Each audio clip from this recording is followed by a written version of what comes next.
Nung kayo po ay nagdeklara ng war on drugs sa Davao, ano pong komentaryo ni PRRD patungkol po dito? Wala naman, wala. Hindi kami nag-uusap ng kung anong ginagawa namin sa mga buhay namin. May sarili-sarili kaming buhay. Yun lang. Gusto ko lang talaga yung plataforma na yun because yun na nga, hindi naman sa bababa hindi naman siya natapos na ganun yung popularity rating niya kung hindi effective and proven yung platform na yun. So, yun, you know what I mean? Oo. Yun nga, Mayor. Actually, marami po talagang umaasa na ipapagpatuloy yun. At natuwa nga patungkol dyan sa sinabi ninyo na yung sa war on drugs. Pero nadinig po namin na binanggit nyo ay lumayas na kayo dito sa Davao. Marami pa rin naging, di umano may mga 7 casualties. Hindi po ba sila, sa tingin ninyo, with all the records po ng mga Duterte patungkol sa seryoso sila sa pagsugpo ng droga, ay hindi pa sila natakot at lumayas dyan? I do not know if related ba yun sa declaration ko yung pagkamatay nila. You know, like, I don't know, baka walang ang ano yun because I will ulitin ko nga, wala naman ako inutusan sa declaration ko. Pero Mayor, ano po ba ang end goal nyo dito sa inyong war on drugs? Ano po ba ang inyong nakikita after nitong declaration nyo?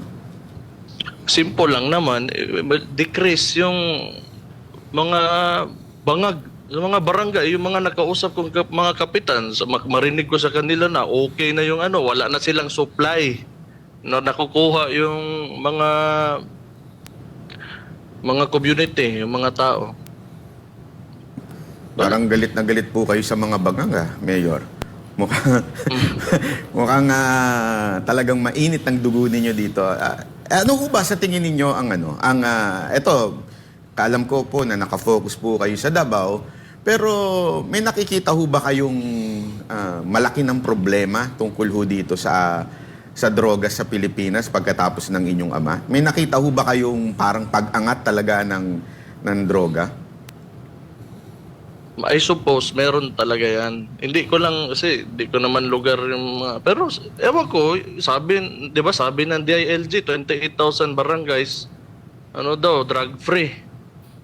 Hindi ko alam. I cannot speak for the other places. Ano sitwasyon nila.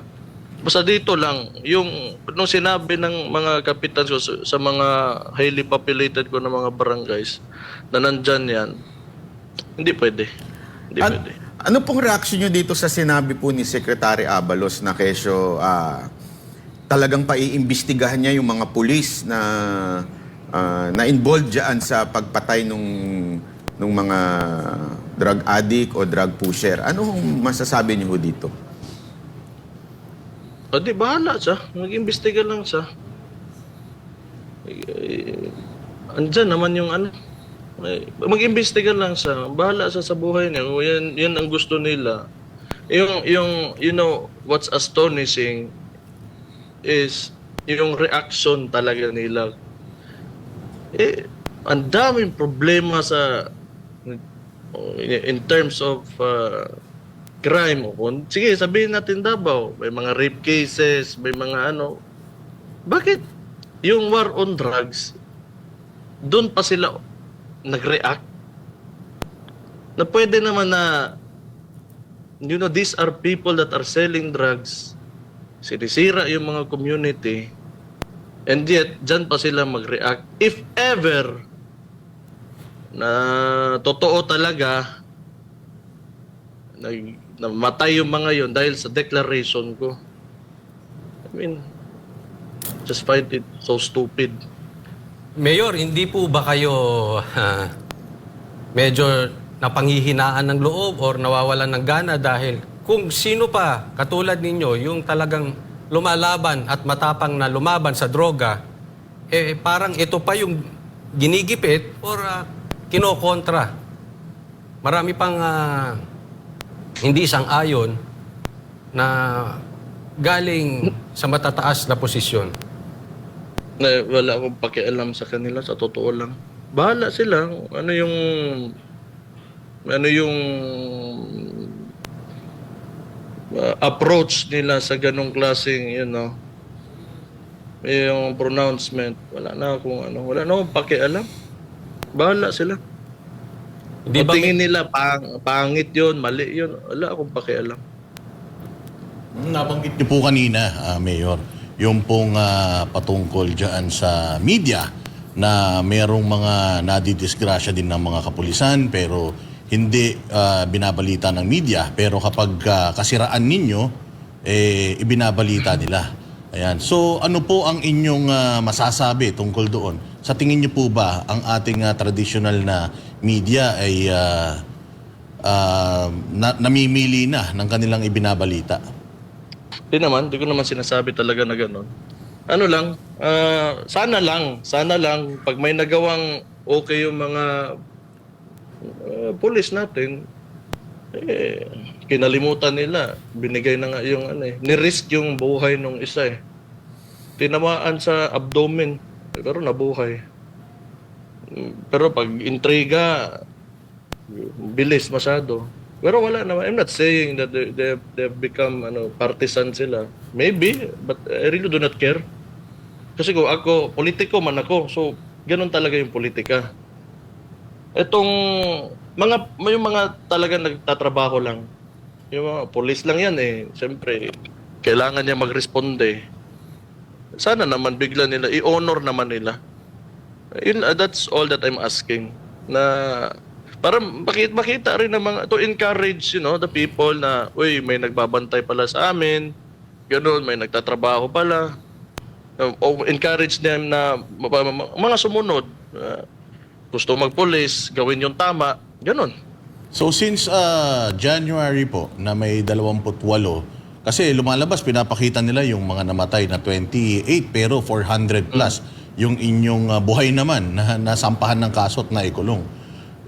Yung datos din po ng mga kapulisan natin na nadidisgrasya dito sa mga operations na ito, meron po ba kayong numero kung ilan din po yung ating mga pulis na nasaktan or nadisgrasya? Wala naman. Isa lang yun. Pero yung sinabi mo na nandyan naman yung data na nahuhuli namin, yun na nga nag-overreact sila dyan sa yung sinabi ko yung war on drugs. Overreact sila. Kita nyo. Nakita nyo. Paano sila mag-react sa ganun? Na supposedly, kung may problema talaga, ulitin ko, whether it be figuratively or literally, you have to support that. Kasi nakakasama yun sa and it serves its purpose. It deters people from selling or going into that activity. Actually, Mayor, marami ho ang live ngayon na nanonood sa atin. Umabot na po tayo ng 8,500 po. At sinasabi nga ho nila, sila ho ay sumusuporta sa inyo, tuwan-tuwa. Lalo na ho, may mga taga Davao din ho dito nagsasabing tuwan-tuwa ho sila sa ginawa ninyo, deklarasyon ninyo. Kayo ho ba, ano ho ba yung nakikita nyong response ng mga tao dyan sa Davao? Kasi yun yung sinasabi nung iba nagkaka-react ng react yung mga taga Maynila, react ng react yung mga walang alam tungkol sa nangyayari sa Davao, pero yung mga taga Davao naman daw ay tuwan-tuwa sa ginawa ninyong deklarasyon na yan. Ano ho ba ang response ng mga kababayan nyo ho dyan sa Davao po? Ewan ko lang, hindi ko man busy kasi ako, boss, na trabaho, wala akong time para to review yung mga comments and all. So, kung natuwa sila, ayaw nila ng droga, yun din ang gusto ko, di mabuti. Pero meron din ng mga hindi natuwa, yung mga may kaibigang pinoproteksyonan. Yung mga ilang opisyal natin sa gobyerno may pinoproteksyon ng mga kaibigan na nagkakalat nitong droga na ito. Meron mo ba kayong mensahe dito sa mga ilang politikong, alam naman po natin na hindi makakagalaw ang droga nang wala hong proteksyon mula sa taas o kung sino mang nandyan sa taas. Ano ho ang inyong mensahe sa kanila? Hindi ko, yan, sir ha, kasi wala akong kilalang ganon. Pero kung ganon ka, patayin din kita.